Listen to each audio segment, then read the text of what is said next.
¿Cómo convertir la retroalimentación de las contrapartes en decisiones reales? Pues creo que lo primero es entender cómo enmarcar la conversación con esas contrapartes. Creo que hay 3 formas de relacionarnos con otros stakeholders. La primera suele ser unidireccional, ¿no? Como entender que los stakeholders son receptores de la información, el clásico boletín o reporte que uno le envía. Segundo, podrían ser tratados como nuestros clientes. Estamos detrás de la tasa de satisfacción, de asegurar que tengan una buena experiencia, ¿no? Todo el tiempo les estamos encuestando acerca de cómo les va en la experiencia. Pero yo en realidad creo que la tercera forma de enmarcar la conversación es la más poderosa para sacar información pertinente para la toma de decisiones, y es tratar a nuestros contrapartes como socios estratégicos. Esto nos pone en un marco de diálogo, y las personas, cuando sienten que estamos conversando, ¿no? No solo están dando respuestas, sino hay una escucha y una retroalimentación, como cuando uno habla de verdad con un amigo o un par en el equipo.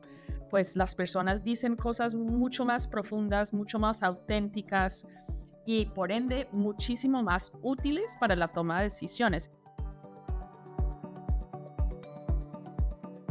Pero hay estrategias que nos pueden ayudar, y una que me ha funcionado muchísimo para ponernos en un plano de humanos hablando con humanos es comenzar la reunión no con el objetivo, sino con una pregunta muy sencilla y muy directa y muy honesta, que es: ¿tú cómo estás? Y suena como una estrategia de colegio, pero prometo que es una estrategia que cambia el tono de la conversación hacia nuestra humanidad compartida y no pues lo enmarca en a lo que venimos.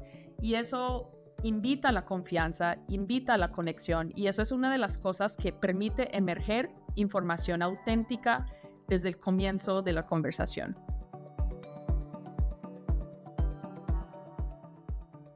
Bueno, y parte del arte es hacer que emerja la buena información, pero no para ahí la tarea.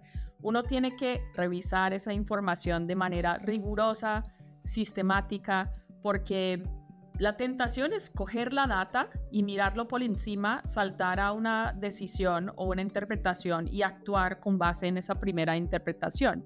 Mi recomendación siempre es que no sean solo 2 ojos mirando la información, sino varios, traer distintas perspectivas al ejercicio. En la medida en que se puede involucrar a ciertos grupos de stakeholders en estas rutinas de revisión de información y data, más rica va a ser la perspectiva y más matizada la toma de decisiones a la luz de todas estas perspectivas.